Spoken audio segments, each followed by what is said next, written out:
created a multitude of regulatory authorities for various purposes, from competition to telecom to insurance to airports and things like that. But whether or not we have the right people manning these regulatory agencies, are we getting the clarity that a proposed applicant is looking to get?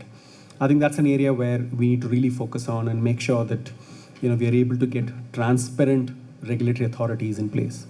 The third aspect is in terms of the whole inconsistency of the investment regime, and I think that's where we've attracted a lot of flack for our retrospective amendment of tax laws, our inability to provide advance ruling on various issues. For example, we have a concept of advance ruling in the context of tax laws, but we don't have a concept of advance ruling in the context of, let's say, a proposed investment or a certain ambiguity in the regulatory aspect. So, for example, if you want to know a particular transaction is something that will fly with the Reserve Bank of India, you don't have a mechanism to obtain a written clarification on a no-name basis. So you have to go to them with the actual application, put it out there and expect a favorable outcome. So it's not a very efficient way of dealing with with processes. I think we need, apart from that, we also need to look at time-bound disposal of applications, time-bound disposal of various grievances. Because what's happening is that if you have, for example, a multitude of approvals without any limit on timeline, you're looking at protracted delays. And a power project or something like that, for example, takes about 3 to 4 years. And I don't think one of our large power clients the other day mentioned that we will not undertake any more power projects in India because of the sheer process and the system that. And then this whole concept of deemed approval has to be also seriously looked at, because unless there is some kind of an assurance that if your application is not processed within a certain period of time, it's liable to be treated as an approved category. That's I think is very important. The other aspect where a lot of our clients have suffered is the lack of an effective single window clearance mechanism. You have conceptually in some states a single window clearance process, but that's not effectively implemented, because of which you have various challenges with different authorities. The other aspect of attracting investment, I feel, is the getting a buy-in from the states, because I don't think, because of the way our lawmaking powers are distributed between the center and the state under the Constitution, unless you have complementary operation of the state and the center, you're going to have a lot of issues getting stuck at the state government. One is that. The second is to be able to create a nodal agency which can embrace or at least pick up the best practices from the better performing states and share those lessons with the not so well performing states. Unfortunately, that kind of a formal mechanism is not available, which carries the confidence of various states. So that's an area I feel where investments need to be really made more attractive through these mechanisms. And I think the other issue I wanted to briefly touch upon is this whole entire focus on the big investments. I think we need to also look at the small investments, somebody who wants to set up a restaurant, because a lot of our small clients who want to set up, let's say, a boutique, fashion chain and things like that, they still need to go through a 35 approval, list of approvals to get set up. And unless you're able to address these kind of concerns through effective mechanisms, I think we have a huge challenge, looking at these aspects. I think that's broadly, if I may, I think I've more or less covered what I wanted to speak on. The other thing in the context of regulatory authorities, is this whole concept of fence sitting, if I may use that word. When you ask a query, typically the response is not entirely categorical. So you have, you may try, it depends on facts and circumstances on a case-to-case basis. So if there's a way in which we can look at more certainty and more clarity, I think that will go a long way in making India a much more attractive investment destination. And the other thing I wanted to mention is this whole sequential querying part, which is, you make an application to a regulatory authority, they come back to you with a question. They don't come back to you with all the questions. You respond to those questions. Again, a set of new questions come up. So unless we are able to look at this as a time-bound exercise, I think we are doing a huge disservice to our investment, India being an investment destination. So these are some initial thoughts I thought I should share with you, and happy to discuss with you if you have any questions. Thank you.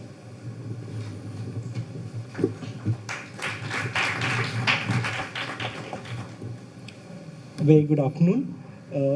Let me introduce myself briefly. My name is Dushyant Thakur. I'm the General Manager with Invest India. I'm not a lawyer. Okay, and a little bit more about Invest India, and I'm sure some of these things are going to plug into the brief speeches which have just been made. Invest India is a recent entity. It's a company. It's a not-for-profit organization which was set up in 2010 as the national level investment promotion agency. Every country has an IPA. India has fairly strong setups at the state levels. Unfortunately, at the central level, we've not had an investment promotion agency. And that's how, Invest India was set up as a joint venture between the Ministry of Commerce and Industry, state governments of India, and FICCI, which is the Chamber of Commerce. The kind of work that we do, we act as the first point of contact for a lot of, mainly for foreign investors. And essentially, most of the queries and the work that we're getting is from the SME segment. And a lot of problems that you talked about are things that we hear on a day-to-day basis. We do work on a lot of aftercare cases, trying to resolve, issues which companies are facing. We just hold their hand, act like a friend, and take them to various places. But the topic today is investment strategies, and what I have picked up is little. Slightly different dimension. I'm going to talk about national development plans and investment strategies. Essentially, what I plan to do was very briefly touch upon national investment strategies and then look at 3 or 4 countries, the way they are working on their development plans and how the investment strategies come out of that. These are some of the countries where I have worked in previously. So we'll touch upon Indonesia, Malaysia, Kenya, and India. So, these are 4 of the countries. Broadly, when we talk about what are national investment strategies, essentially these are some things which are in between a country's development plan and the country's economic and investment policies. Now, essentially a national investment strategy may not be a written document, but this is something which sits inside the economic development plan. And so essentially, if the economic development plans says reduce poverty in XYZ region of a country, essentially the investment policies of the country would give you incentives on these lines. If we say we are not allowing FDI in telecom, that hints on to we're talking about security and other such things. Broadly, some of the aspects which countries look at when they are formulating investment strategies.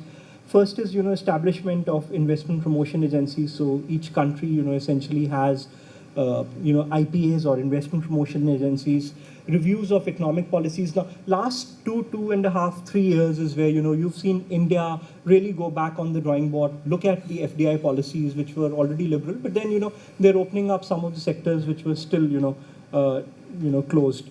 Essentially, investor targeting, promotions, roadshows, sector development plans, setting up centers of excellence.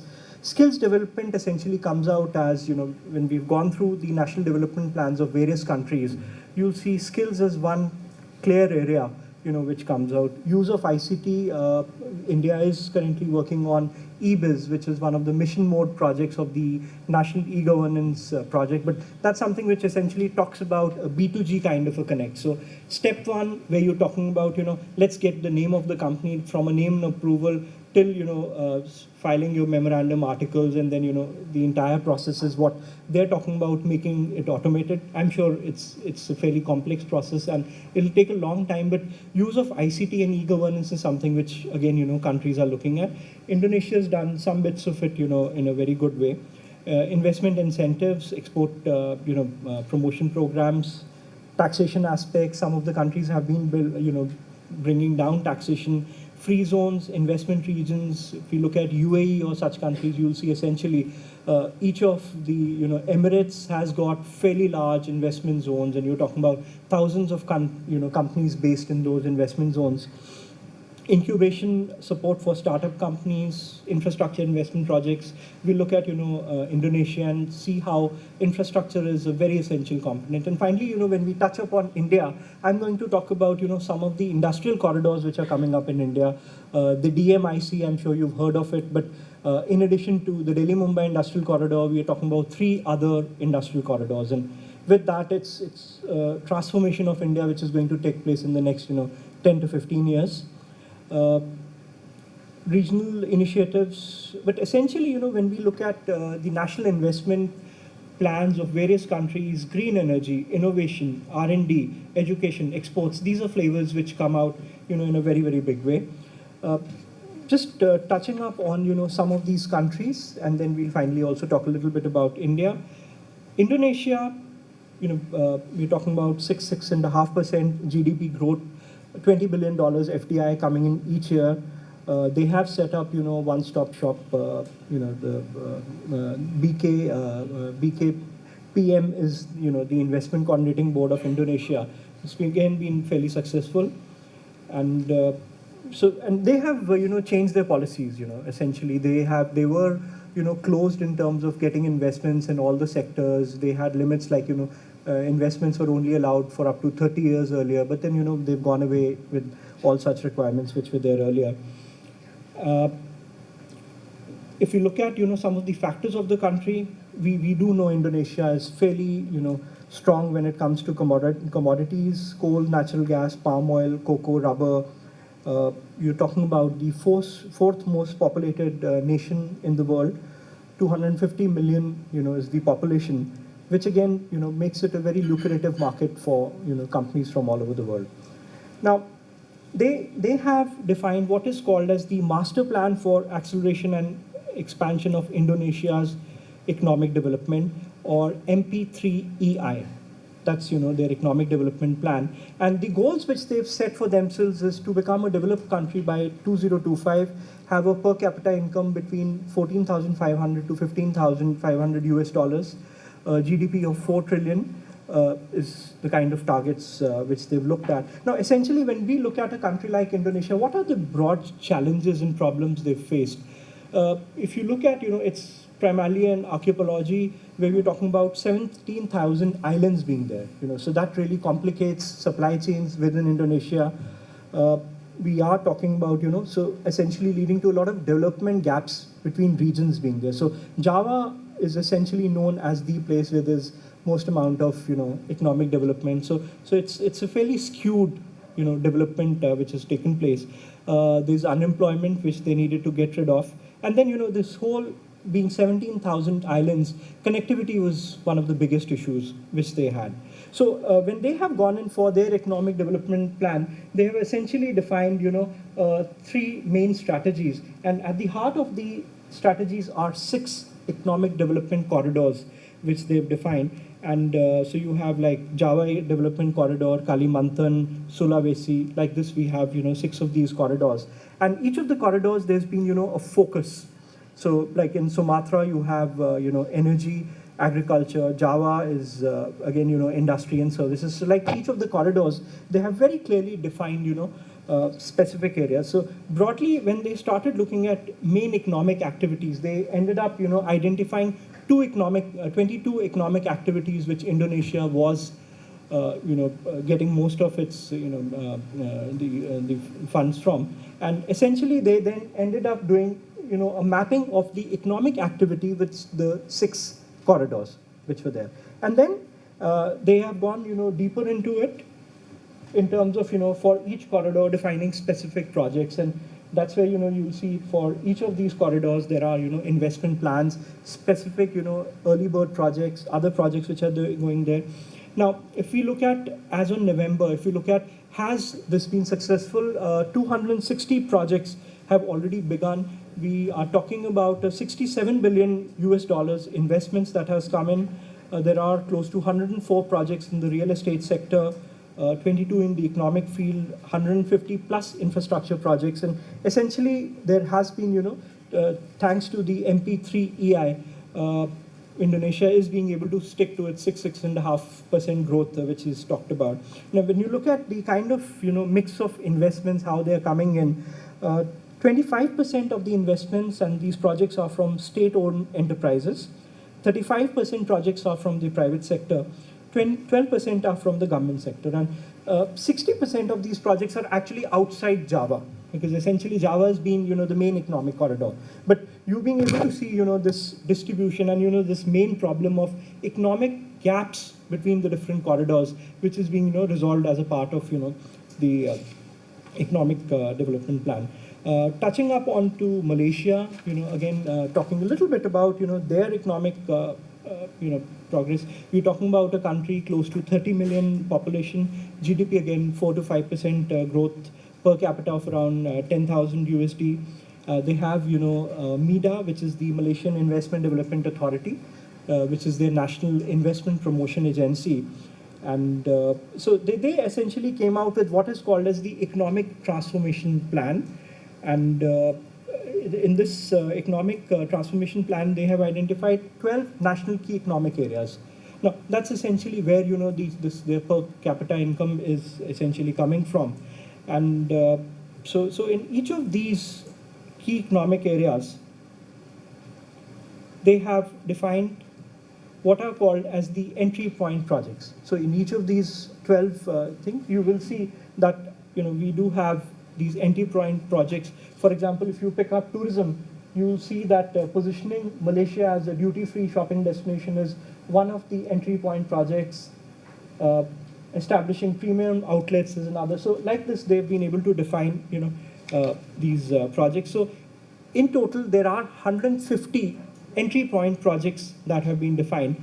In addition to entry point projects, within each main key economic area, there are business opportunities. So for example, in tourism, food and beverage outlets, local transportation, and tour operator segments have been identified as, now essentially, how do you plug in, the private sector? In a sense, Malaysia has been able to do it in a very clean way because, for each of these EPPs, a private company can come in and register as a partner. And they have a 3-step process in which on the website itself, a company